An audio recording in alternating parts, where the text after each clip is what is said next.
Retro Rewind. Retro Rewind. 20 years of radio history, celebrating over 30 years of the greatest songs ever made. Retro Rewind. Retro Rewind. One-on-one. This is Retro Rewind. Retro Rewind. Hi, Dave Harris again for Retro Rewind. An extreme pleasure to catch up with one of my childhood heroes, Richard Anderson. You know him probably best as Oscar Goldman on The $6 Million Man and The Bionic Woman, but he's been doing this a long time, and we're going to talk a little bit about that first. Welcome, Richard, to the show. Well, thank you. Thank you. We had a time, I didn't see you in person, but we did an interview several years ago. Yeah. It was very good. I really much enjoyed that, and I thought, well, I did too. And when you called me, I said, well, let's continue this. Yeah. And here we are on the air. And we're glad to be here, and thank you. You invited us to your home, so we're out here enjoying the. Well, it's quiet. Yeah, it is. It's a perfect place, I think, to sit and talk. Thank you. Let's talk a little bit about your career. We were just talking earlier before we started. You've done about 50 movies. Some of the people you've worked with, like Kirk Douglas and Steve McQueen, Van Johnson, some legends as well. What was it like getting started back in the, working with some of those guys in the 50s? Well, actually, I got out of the Army and I went to the Actors Laboratory. The government paid for it, and I learned a little about acting. Never got much on the Stanislavski business. I couldn't understand it too well. But after that, I started doing a little radio. There you go. And then there was a live show called Lights, Camera, Action. Yeah. And you do little scenes, and I had this scene with this lady. We go into this hotel, I don't know her, she doesn't know me, blind date, and it was a comedy. And I came back, I did 3 of them in one, and they sent me down to La Jolla at the hotel for a couple of days. And it was extraordinary because from there, this was 1949, everybody was watching television, Sure. scared to death of it. Yeah. And then I got a call one day, and he said, Richard Anderson? He says, yes. Well, I'm Cary Grant. I said, well, I'm Clark Gable, and I hung up. He called me back. No. My wife saw you, Betsy Drake, saw you on this show, and we think you're just funny. And she called me over, and he says, my God, he's good at this comedy. I better watch out for him. And it turned out I went over and saw them, and then they talked. He was working on a job there, and on a picture there, and he mentioned it to the head of the studio, and I got a call from my agent, says, get over there. I got over there, and Dory Sher said, we'll make a test, and I made a test from a movie that, my idol was a guy that, when I was a kid in New York, I used to go to the movies and watch cowboy shows, and this fellow was an amazing guy. He didn't talk much, and he moved very well, and I thought, gosh, I'm going to try my hand at acting. I want to be like him. And I did a scene from one of his pictures, Cowboy and the Lady, and that did it. So now I'm under contract to MGM, and there I did 24 movies. Wow. 24 motion pictures. Had occasion to meet that gentleman once in Mexico City at a film festival, and a friend of mine calls up. I was at the hotel. He says, the guy you want to meet's upstairs. So I went up there, and there he was. Tall, like me, 6'3", short coat, everything, all the stuff made in Italy, looked great. I was talking on the phone, and next thing I know, I'm having dinner with him, sitting next to him, and we talk movies. So I said to him,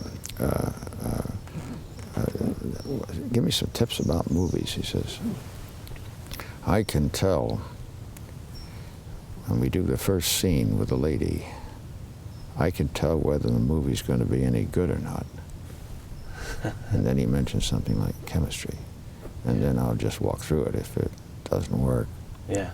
And then I asked him several questions, and he said, my agent calls me and says, got a job for you.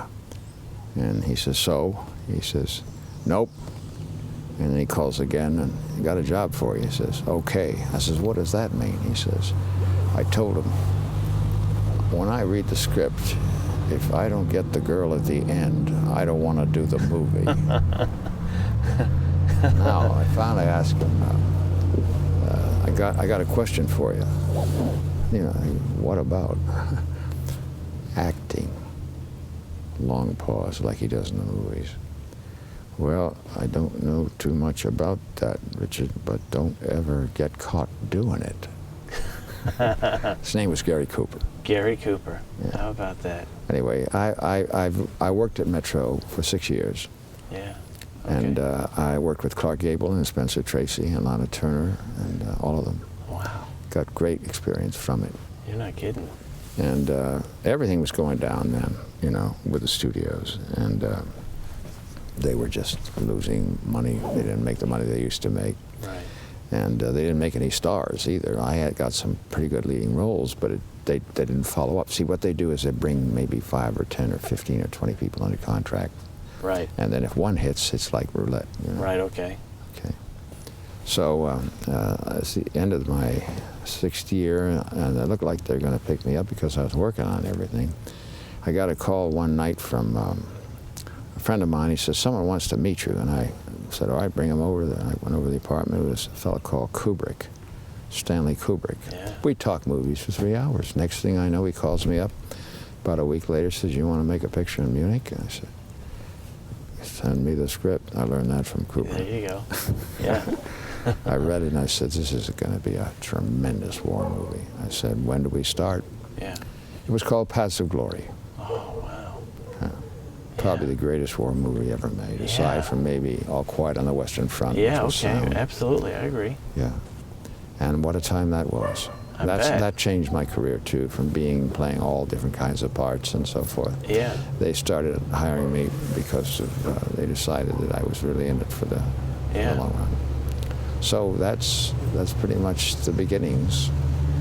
And from that, of course, that would lead to television, because back in that day, well, you know, that was movies, and by then the audience was television. Yeah, right. So I decided I'd go there, and then I started working, and I ended up in a series called Bus Stop, and that ran a year. And then I worked for Quinn Martin in a series called Dan August with Burt Reynolds. He's a lot of fun. And then I've been doing some Perry Masons. You know, I did about 6 of them. Yes, that's right. And one day the director came over. He says, "How'd you like to do it for a year?"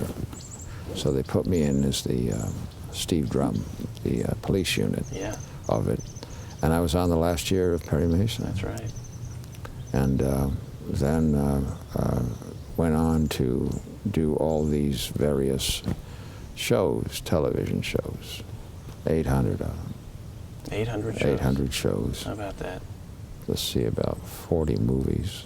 Yeah. And 6 series. So I was in series. Like I did Dynasty for 2 years. That's right. I remember that. Remember that one, yeah. Yeah. Then agent called once and says, they want you over at Universal. I said, oh, And were you still under contract with anybody then, or those days were over? No. You see, all of these shows lasted a year. Oh, okay. I began to wonder, when is this going to change? I'd love to run a little while on these things. Yeah. But you just don't know. You just take what comes. I believed in just working. And then they say, we got a job over there. I remember Guy Steiner said, it's called a $6 million man. Not bad. I said, I'll go. Yeah. You got to start tomorrow. Really, that quick? Well, they had replaced the actor who was doing it, Darren McGavin. Nothing, he's a wonderful actor. Right. But I think there was a chemistry there. And that happens with that kind of stuff. And he was in the pilot, right? He was in the pilot, and they did, you know, a couple of 2 hours movies, and this was the third 2-hour movie they were going to do. Yeah. So I didn't get any sleep the night before. I like to learn everything about a script before I go in. Yeah. So I was up all night with it, boy. So I put on these dark glasses, and I had a scene with him, and he was in the hospital. Right. And I played that out, you know, with the glasses on. And then the reason I know that because a lot of people saw me in the glasses a lot because it was a nice prop. You know. Sure. I have to tell majors, Aston, you got to do this. You got to take the glasses off. You got to do this. Some authority. We've helped you. Yeah. You got to help us. We're having a tough time right now. Yeah. See, so I wore the glasses. The next day, the producer came over. He says, ABC looked at you and they said, this guy is perfect. I was just tired and put the glasses on, try to look as good as I could. Yeah. So that's where it started, The $6 Million Man. And we finished the 2-hour movie, and Glenn Larson came over and said, we're going to do a series on Friday night, and then he left the show. Right. And they brought in someone else in place. Harv Bennett was his name. Right. And we went through the roof. It was incredible. Yeah. And then at the end, I said, why don't we get a girl on this show, for God's sake? You know, it's not an all-male affair here. Yeah. So they came up with it. Everybody read, and Mike Silverman at the ABC said, this is the one I want. And her name was Lindsay Wagner. She'd just been dropped by Universal. She'd been there about a year, and they dropped her. She did some Rockford Files before that, right? That's right, yeah, but they dropped her. And then she came in, and I remember did the first scene with her out on location, and I just listened to her voice and the way she said it, and she had a sort of a lilt in her voice and a very sort of a charm, and she had a little fun with it. Yeah. I said, this is going to be something. Yeah. So she's like the girl next door, kind of. Yeah. You know? And the first scene was in Ojai, actually, and she had to play tennis. And she says, Richard, I don't play tennis in my life. Well, I play tennis in my life. So I said, the main thing, look like you can do it. So we just, I showed her how to do it. Just bang that ball, and that's all she had to do. Yeah. Play tennis. She never forgot it. We talk about it often. I just come back from Chicago, and she still brings the subject up about how she couldn't play tennis, but we helped. And it was huge. Of course, she fell off the parachute and died. And then right, yeah, Jamie Summers died. Jamie Summers died, right. and then Silverman says, look, we're going to make a series. So the studio said, well, we can get you started, and all that. They were, they had their personal view about it because of what had happened. Right. It's amazing in the business, like any business, isn't it? Huh? You think they're dead? Something, somehow, some how are way. we going to get it back? So Yeah. I turned to Rudy Wells, and I said, what can we do, Rudy? Well, how about cryogenics? Well, at least it wasn't as egregious as Dallas when Bobby Ewing came back. I mean, that was just ridiculous. This worked. This one came worked, back, though. and she did one more, and that was it. She won an Emmy too in the second year. Absolutely. Yeah. She came back and did the one, and then they said, we're going to make another. I remember I was out playing tennis one of the few days I had, and got a call that says you're moving over to the other one. I said, well, that's fine. Well, the thing I learned about the two of them, they were very different people, and they were playing a very different kind of parts. Yeah. Lee was, he was uncomfortable in being bionics with, in the script and everything. He had that. He has a certain. Lee was perfect for that part, absolutely perfect, and he handled it well. And he's athletic too. Right.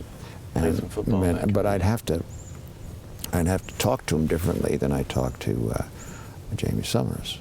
Yeah. So I treated him a certain way, and when I see her, I'd listen more. Yeah. And she was always talking about less violence.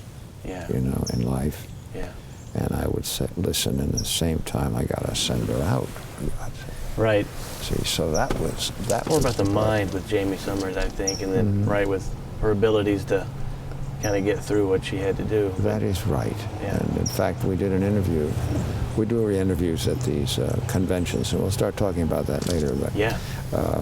She very much is helping people with this kind of problem of peace and tranquility and enjoying the moment.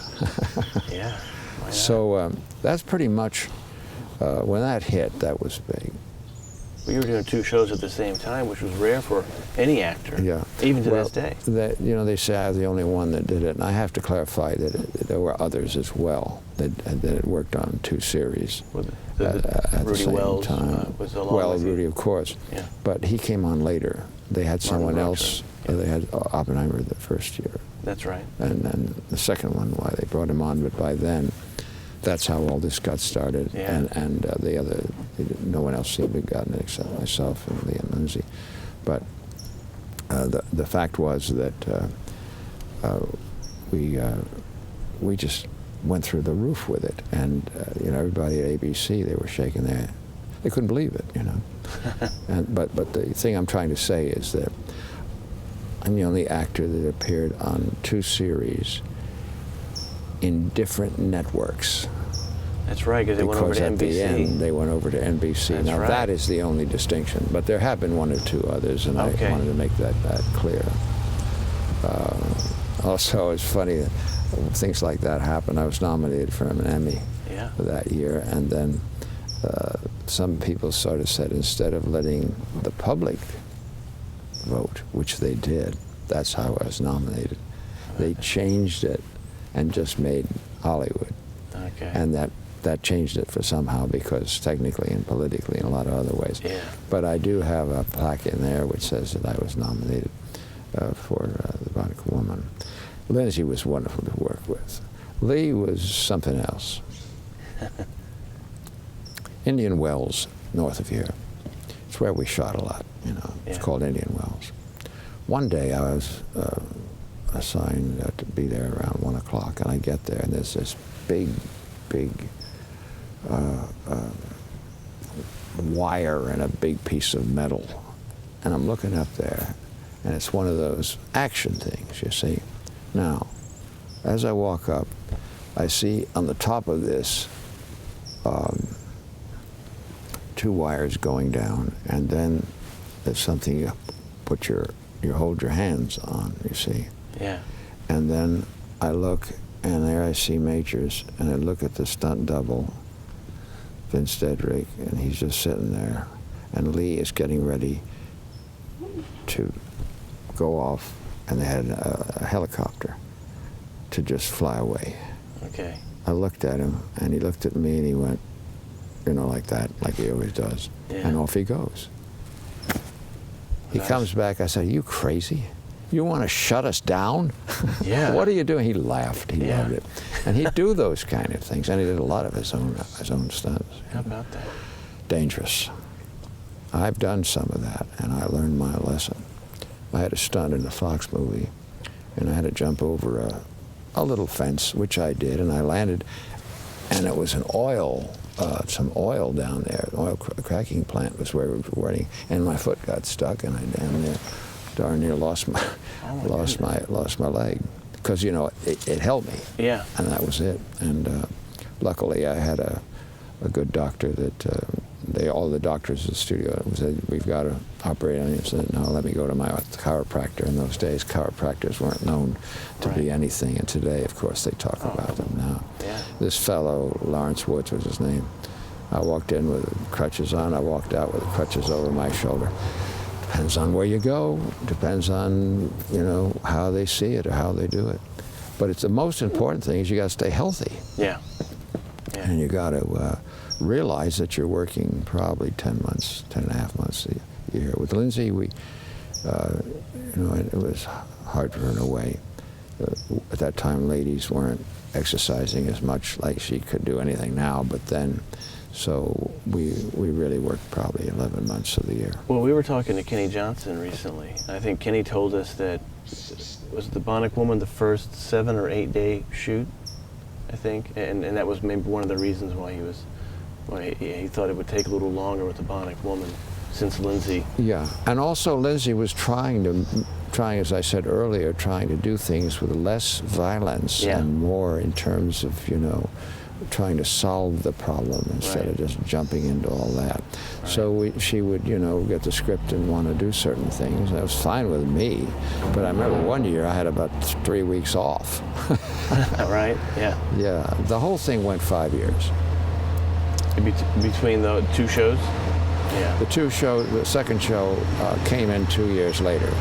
Right. So that worked 3 years. Right, okay. And we had 5 years with the man. Gotcha.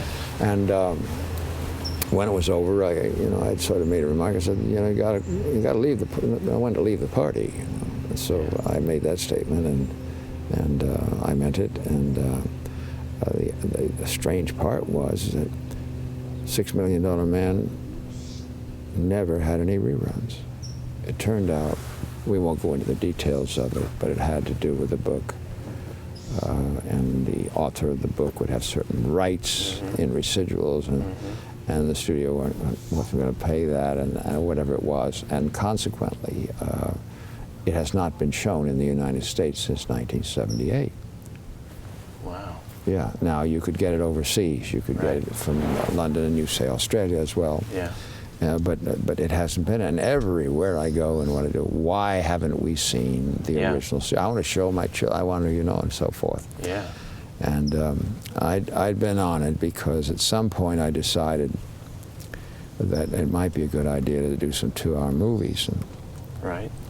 Lee and myself, friends, went to England. Princess Margaret invited us to a gathering of the blind children of England. And after that, we went to Paris, had a couple of nice days there, and then we went on a canal trip in the south of France. And every night we'd stop, because it has different sections. And the ladies went off shopping, and Lee got on he started running, and I got on a bike. And at some point around the mountain or the hill, I see him. So I say, Steve, I got one more mission for you. He says, no, Oscar, we play the game. Yeah. No, Oscar, I'm going to go fishing for the rest of my life. No, we got to do one more. He sort of looked at me, and he meant it too. Turns out I decided that we ought to do some 2-hour movies. Yeah. So I went to the head of the studio, and I had very good relations with Universal, very good. And they said, well, all right, go ahead. And they named a producer with me, so we were going to produce it together, and he wasn't too interested in it. No, Michael Sloan was interested in it. I'm getting ahead of myself because we were going to make a movie. That came later. That's another story, and I won't drone on about this, but anyway, we made 3 of them. Yeah. And they all asked me to go to the network and do it. They weren't going to do it because I had no sponsor there, just at the very top. You know how it is. Yeah. So I had to go to the networks 3 times. Wow. Brandon Tartikoff twice, and then CBS once. So I was selling it. I did the whole thing. As a result, I really did. After the first one, they gave me credit as producer as well. Yeah. And that went through the roof, 1 and 2, yeah. 2 and 3. The third one, God, we were up against heavy, but it did very well. Yeah. Yeah. And then I talked about doing a movie, and I was on that 9 years, 20 scripts, and then came the business of Martin Caidin, who wrote the book. Yeah. He had these rights and so forth. Wow. And so they had to pay a lot of money, and the lady was running a studio, didn't care much about action movies, so offered $5,000, $10,000. And there are attorneys in this town that look for that, and they went back to the daughters. Martin had died 2 months before, and he got them a couple of $100,000 to do that. Yeah. And then what he did was sold it to Miramax, sold the rights to the boys, Bob and Harvey, and those guys have had it ever since. We haven't had the movie made because they've had it ever since. They came up with one script, and I said, let me out of here. The second one was they wanted to do with Jim Carrey and make a comedy out of it. I said, I don't want any more of this, please. Yeah. And then the third one, they made a little documentary and asked me if I'd come in for a couple of days. I said, thank you, no. And the doc was just to hold it, and they had the right to 4 years. There are about 3 more years to go. Now, of course, I understand there's changes with them. The Mears brothers, they're having trouble. Right. So my Paragon, I don't know how to pronounce even my agents. I have a man there that's looking into it, see if that particular issue has been dropped too. In that case, I will be talking about getting a movie made. Now, will you just be a producer, or would that be something that you would you be acting in it? Well, that's all, that's ahead of the game. Yeah. We have to just see how that goes. With the 2-hour movies, we could all do it. Of course. And now it's a different time. Yeah. And we would just have to see how that would work out. It's a very good question. Lee looks great. He looks good. And Lindsay, look good. Well, I'm bionic, folks. I mean, come on. What's that? I'm bionic. Well, I know. People didn't know that about Oscar, but we know. We know. Yeah, well, I think the main thing is to try to stay healthy. I'm very grateful for what's been going on, and there's still a lot going on. Well, you've done a lot with your career, and you're certainly more than Oscar Goldman. But people, you know, do you have a problem? I don't think you're typecast, but that's probably what you're going to be best remembered for. Are you good with that? Grateful with it. I just think it's extraordinary to have done 60 movies and have had some wonderful parts, a couple of leading roles with Natalie Wood and a little number called, it's on the, this is one I love to talk about. I've been working on some wonderful films, big time films, you know, action films, all kinds, comedies and so forth. But I just finished doing The Long Hot Summer with Paul Newman and Joanne Woodward and Orson Welles. Yeah. And the agent calls and says, there's a little picture here that they want you to play the lead in. And I said, send it over. I read it. I said, and they said, don't do it, you know, you're just off of a big picture. I said, tell them yes.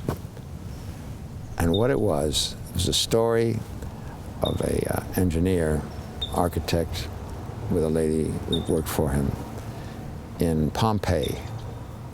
And when the whole volcano erupted, a man was killed, and he comes back, say, now. Okay. And he is a faceless man. He's made of stone. But he's coming back to get his girl. It's a romantic story, you understand?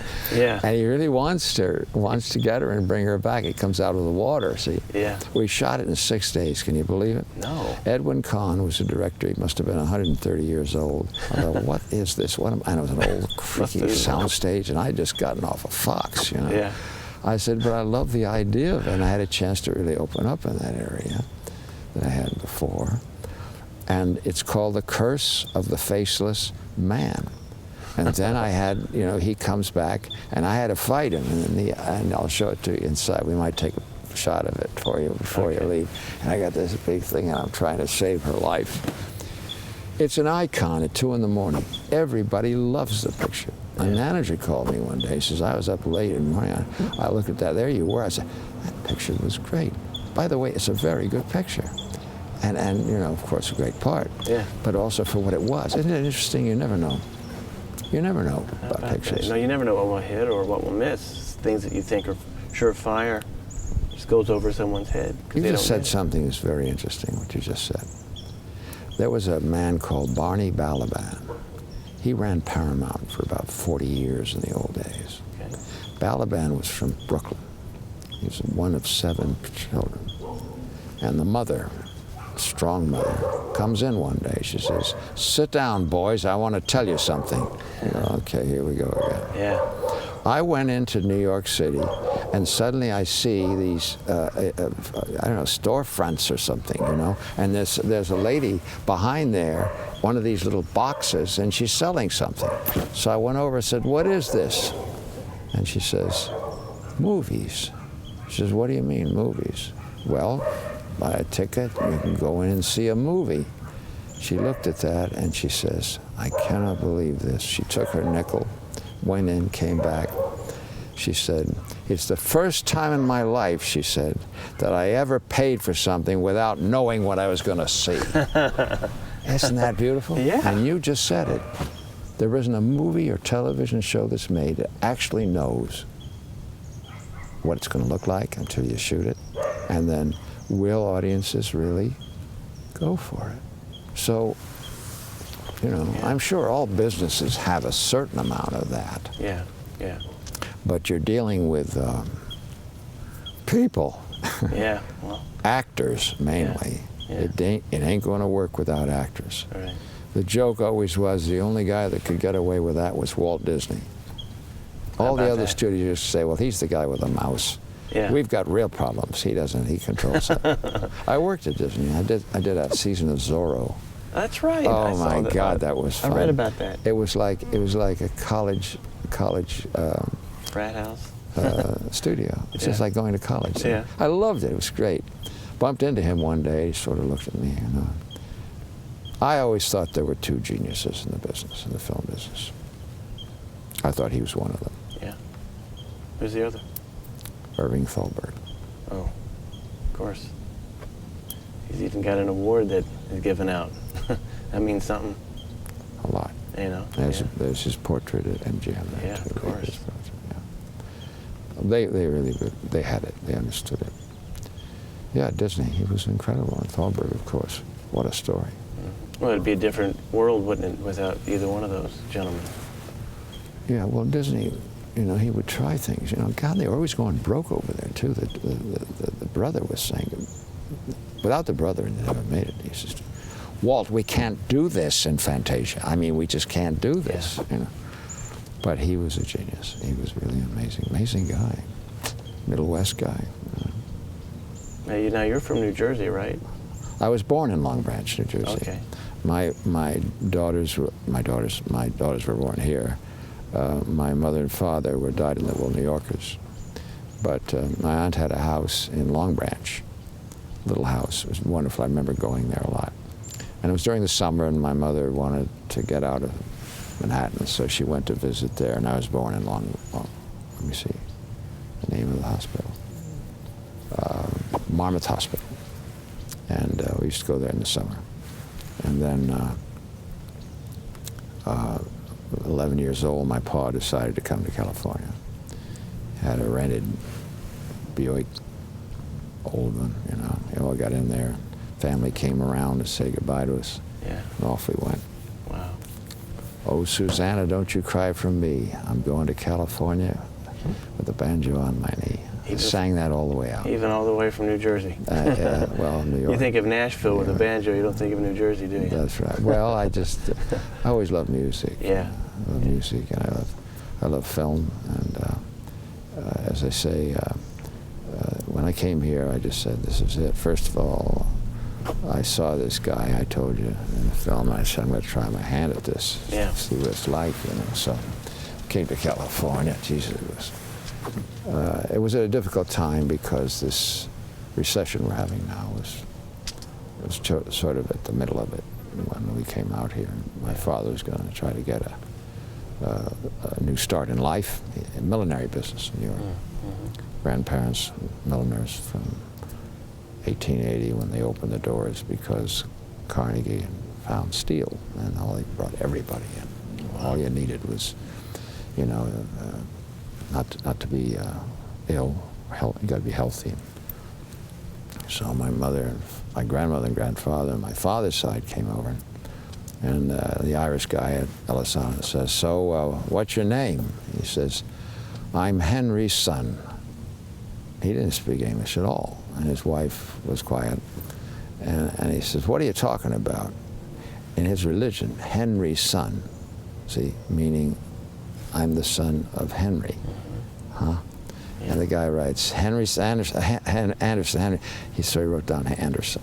Oh my goodness. That's how we got the name Anderson. How about that? Most people change their names. They didn't change their name. They're just glad to be here. Right? Well, no, a lot of people do change their names for whatever the reasons. There's nothing wrong with that. I'm just saying that I'm Henry's son. And he writes down Anderson. I got you right. Joseph Anderson, and he opened up a milliner's in New York. Joseph Anderson's son's wealthy. Other side, my mother's side, same story. He'd go up north in New England. He was in Woolens. And they say, here comes Max, Let's have some schnapps. They liked him. You know why? Because when he bought something, he never returned it. He always said, that's it. He took the loss. And they'd watch these things going, the milliners, and he'd buy seconds. Seconds means that there's a little tear or something. That's how he got started. How about Both that? very wealthy. He owned a whole block on 101st Street in those days. Bought it from John Jacob Astor. Wow. And then, they both died young. They all do in those days. People died, at 49, 50 years old. And the children got it. Did you ever hear that great story? Oh, I'll tell you a story. Want to hear a story? Sure. Grant invited me and my daughters to Hollywood Park, where he was a member, and Betsy and so forth. We were all... Cary Grant, correct? Cary Grant, Yes. sorry. Okay. So, and he always, he always was glad that, he was able to help, and thereby hangs a story, and I'll tell you the end of it. But the big story is, and this is relation to what we were talking about just a minute ago. We're in the elevator, ready to go up. We see this old guy coming, and he's got on a suit that's too big for him, and the cuffs are over the shoes and so forth. We waited, and he walks in, and he stands there, and he looks at me, and he says, 5-day week. Silence, 5-day week, starting Monday. Angry, absolutely angry, Silence. We're going up the elevator. Short sleeves to short sleeves in 3 generations. Most people don't know what that means. Including me. All right. The first generation makes it. The second generation spends it. Okay. And the third generation starts all over again, and that's me. Okay. And my brother. His name was Harry Warner. Okay. And Harry Warner was the big guy. Jack wanted to be everything. And going back to those little storefronts, Yeah. he used to get up and sing. Wow. They all had chairs, and he'd get up and sing, and they'd all go, jeez. But he loved that. He wanted to be an actor, I think. But Harry was the guy. He went to the banks, and when they were trying to get sound going, it was Warner Brothers. Oh, it was? There were 4 brothers. And the guy in New York was trying to get it done, and with sound, And they had no money. They were running out of money. So Harry, his wife gave him all the jewels. He went back to the bank, gave it to, and that's how they saved. That's how they saved this too. Who had Jazz Singer? Yeah. That was Warner Brothers? Yes, Okay, yeah. good. Al Jolson. The one, I knew that was the first That speaking. was the one. Yeah. Okay. This is a great history. 1927. We could sit here all day and talk about the history of film. Yeah. And the whole idea of film and what it did. It has art, it has music, it has camera, it has everything all at once, and more than anything else. When they came out with those, what do they call those little things in the beginning? Oh, I know what you mean. You know what I mean? You Yeah. just went, Yeah. and a man Yeah. who hadn't been 5 blocks. Nickelodeon? No? Hadn't been 5 blocks from where he lived all his life, looked through this Yeah. little thing, and he was able to see the world. Right. Yeah. Movies. Yeah. How about this? There he is. I want to thank you for this. Well, I want to thank you for my childhood. So that's the least I can do. Do you know, everybody says that to me that I meet when they come up. I've been doing conventions. Conventions are you go to autograph conventions, In fact, I met a fellow named Will James, I think it is, and he had one of these things, and he said he's going to send me one, and now you so kindly. I beat him to it. Oh. I brought you one. How nice of you. How about that? But at these conventions, I sit and sign autographs. I just got back from Chicago. Wizard is the name of the company that's taking over a lot of conventions. And I'll be in, where will I be? New York. I'll be in New York October 1st, 2nd, and 3rd of this year. And You say from Lee's there- going with you, right? And that's the story. Lee calls me up on the phone about 2 weeks ago. He has never done a convention. And he says, hello, Oscar. All right, Steve, what do you want? Pal. I want to do a convention. Do you know any conventions? And I used to see him at the hardware store, and I saw him once over at FedEx, and that's how we meet each other, because he lives here now. I don't see each other much, but we're friends. Good friends, I might add. Yeah. And he says, well, I'm kind of bored. I'd like to do a convention. I said, you sure? You've never done one? He says, well, I want to do. So I told him about Wizard. And he said, well, start asking me questions. And when you sit there, I said, Lee, you got to stay there all day. You just can't stay 2 hours and leave. I know that. And he says, I want to do this. And I told him about Wizard. And his wife was looking up, and she said, it's New York next. And he was on a job, so he couldn't come to the one in Chicago. And then he asked me a lot of questions, and I gave him the name of the person, Barry Goldberg. No, Barry Greenberg. Barry Greenberg, who handles all the talent. And he says, well, tell him to call me. So I get Barry on the phone, get on the phone. And he talks to him, and Lee calls me back. It's done. I'm going to go. How about that? Why don't just the two of us? I said, Lee, you got to bring your wife. Somebody's got to hold on to the money now. And you know, they sometimes allow someone to do. Yeah. Bring your wife, because she'll handle the money, and will that be money? I'll tell you. So it's done, and we'll be in New York. And not only will it be a big scene, because Lee is so well remembered and liked.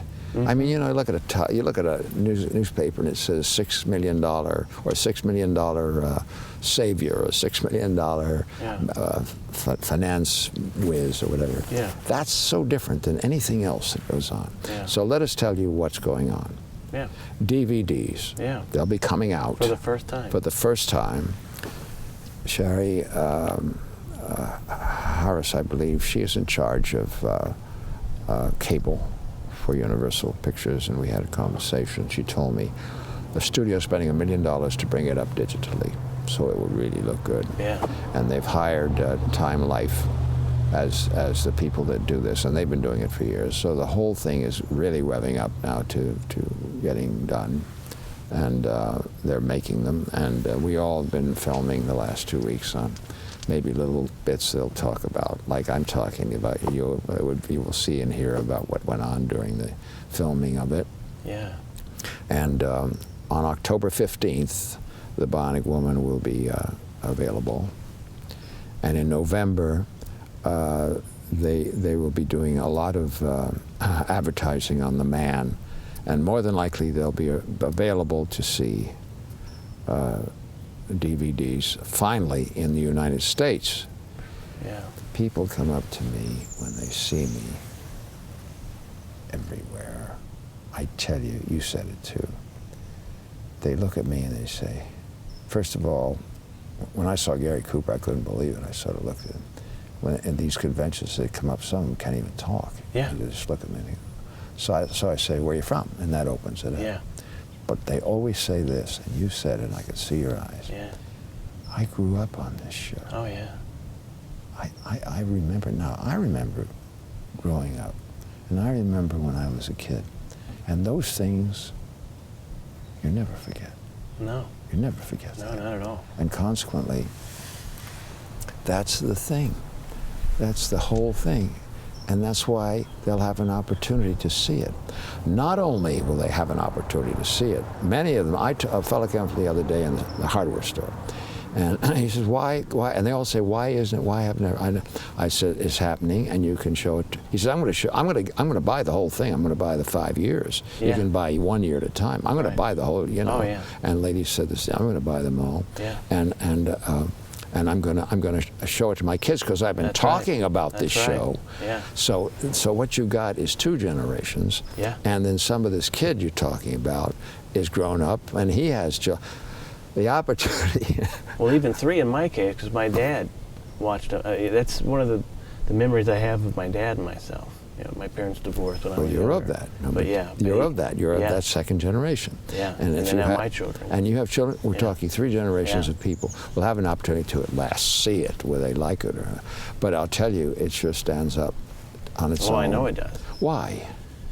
I think the writing was good, but I think the acting was good. That's what it was, and it's the time period too. There's something about the innocence of. See, I look at that and I watch all the cars, and sometimes I'll see the gas prices in the back of a scene just real quick, and I just think, you know, I remember like President Ford, President Carter, the time that was going on in my life, the innocence, and you knew that the problem was going to get solved because Oscar and Steve had it figured out. They just had to get from point A to point B somehow by the end of the episode. For me, that's my interpretation. You said it, because when we came on, we just coming out of the Vietnam or the Korean or whatever it was, and Paul Newman was doing HUD, dark, everything was dark. We came out with this at a time, And I have said this before, at a time when it changed the Republic. I agree. White hat, we call it. Yeah. Black hat, white hat. Yeah. We brought back just what you said, a hero, Yeah. and happy endings. Yeah. And everybody just felt so different about the country. Yeah. Because here's a guy that's gonna with legs and so forth, and not only that, the medical message. Do you know, 6 months after we were on the air, evidently medicine and researchers and pharmaceutical companies started to act on this business of cryogenics. Yeah. You know, not cryogenics, of bionics. Bionics. Right. Bionics. And I read in the paper one day, this man had from below his elbow, and they had invented these. I remember seeing that on TV. Cryogenic, what do they call it? Prosthetics. Or something. Prosthetics. Yeah. And he was moving his arm. Yeah. Now they have them where he just has to think, and he doesn't. Yeah. This is something that happened just the other day. And did you see one about the little cat? No. A week ago, and we can finish with this one. A week ago, it was on television. There was this research lab where this surgeon was working on a cat who lost both his back legs. And what he said was, and they had a close-up of him, he says, the trick is, and I'm not going to go through the technique of it, but they put this, whatever the, what did you just say, not the cryogenics, but the prosthetics. Prosthetics against him, and it never used to stick. I'm being primitive about this, but it stuck, and he just went, and he petted the cat and so forth.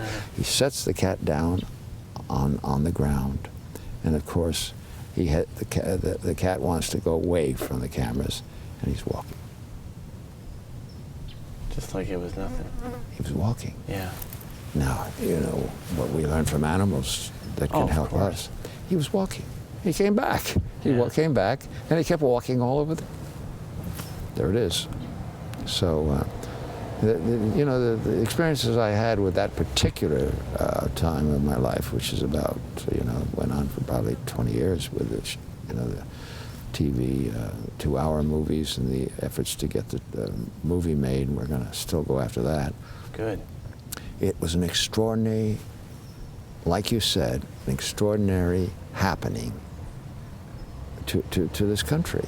Yeah. And everywhere else, if you want to talk about the world. I have fans, French fans that have been with me for 20 years. Yeah. And they tell me they see it over there, and now they're going to buy all the new ones. And I would tell my dad, I said, when we first set up this interview, or even like last year, I'm like, Dad, I just talked to Oscar Goldman.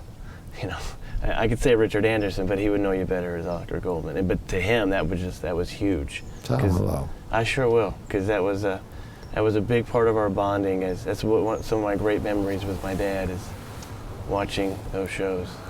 Well, every night. And he would buy me all the dolls and the control units and the astronaut jet or whatever, all that this stuff. The only thing I never got, I got the Maskatron doll. I never got the Bigfoot doll. That one's eluded me, but I'll get that someday. It's around. Oh, yeah. I'll look around. Okay. I'll find out, because people, this kind of fellow, this Will Jones, who gave me this, working on this. He has a whole. I'll email him and find out if he can get Bigfoot. Yeah, that's a hard one. Yeah, what's your favorite episodes? That they killed Oscar, I think, was great, because those are. When I played the 2 parts. Yeah, those are 3. Now that's some acting right there. I had a wonderful time climbing through the window of my office. And then in fact, there are a couple of words that go down in film. It was told me by a famous actress as, always be in the last frame of the movie. And I had that opportunity in several occasions. One was Night Strangler. Remember that one? I've heard of it. Yeah. Oh, you haven't seen it? I don't know. Oh, that's a killer. That's a killer. It's a killer? At the end, Strangler. I jump out of the window. No pun intended? Yeah, no, I jump out of a window at the end. Oh, you do? Okay. Yeah, he's a surgeon, and he has to have blood. Okay. Present day. But at the end, he jumps out. Second opportunity is a weird movie called Seconds. You ever see that? No. I'm going to now, though. See it now. Okay. Rock Hudson had a chance to really do some acting. Yeah. But in the end, this was a weird movie where a guy wants to become young again and so forth. And he's an old man now, he's Rock Hudson. And at the end you see him going off. But I get the last line, and I'm the surgeon, you know. I said, too bad. Best patient I ever had. And they were weird because they just wanted to kill them anyway. Yeah. That's a wild movie. But you know, you learn things. You learn about what film can do. I said earlier that I'm grateful, and the reason really is that if you're a professional and do your job and come in and be ready, that's really what's more important, I think, for longevity in anything, you know. But more than anything, you got to like it. Yeah. You got to like it. In fact, you got to love it. You know? Yeah. And as a result, I've been able to continue on with this. I'm offered stuff to do, but I'm doing other things now. I work with Native Americans. I've been with them 20 years. California Indian Manpower Consortium, federally funded. Okay. Education, and we have really started with that. They are still the poorest in the United States, and they're up in Sacramento, involved with that. There's a place right near here on Wilshire Boulevard in San Vicente. It's the Soldiers' Home, the old Soldiers' Home. Yeah. You know. Yeah. And there's 11 acres where a distinguished group of Americans have put up sizable amounts of money to have 11-acre park for these kids that are coming back from Afghanistan and Iraq and wherever else. They'll have a chance, what they call psycho-agriculture, to help them with their minds. Good. And we're getting that going. I've been at for about 15 years, wow. Which was, you know, they used to have, you know, just chain link fences. The cemetery now has wrought iron gates and everything, and we did that, and you'll see it on Wilshire when you drive there. And we're just coming down the home stretch. We built the garden now, and all the rest of the stuff is coming. And we'll have that as a park for people to come, of course, and also for them, and it will be a great opportunity. So those are the couple of one of the 2 or 3 things I enjoy doing, and more than that, enjoy life. That's what keeps you young, then. You gotta Well, I enjoy never life. think about young. I have no sense of chronological It's all age. in the mind, though. I have no sense of chronological age. I know people that are 20 that want to be 90, Yeah. and I know people that are 100 that want to be 30. Yeah. So it's, as you say, this has been a lot of fun. Let me ask you one last thing before we go. Oh, here it comes. The question is for Pal on Bionic Man, $6 Million Man. Yeah. You called him Pal a lot. And I think Yeah. when we spoke last year, that's just something you threw in. That was Yeah. a touch from you, not Yeah. Oscar, right? Yeah, no, it's something, I finally got it. I said pal, and with her I had something too. Right. I called her babe. That's right. Can't do that today. Today would be a little different, wouldn't it? 1976, we're looking good. Yeah. Well, this has been great, a huge treat. I really do appreciate your time, Richard, very much. Hope we can do it again. Yeah, we'll keep up. And again, I want to thank you for... There he is, still in the box. From, what was that, 40-year-old virgin? They're like, is that the $6 Million Man's boss? And that's what it says right there on the bottom. You know what else he says? What's when they that? come back and still try to get them to do something? What's He that? says, you don't understand. I like this. In fact, this is more valuable than Steve Austin. You know That's why? right. They made less of him. That's right. Retro Rewind! Visit Retro Rewind's website at www.retrorewind.com. RetroRewind.com. Games and links to everything retro. From recording artists to TV shows and movies from the 80s and 90s.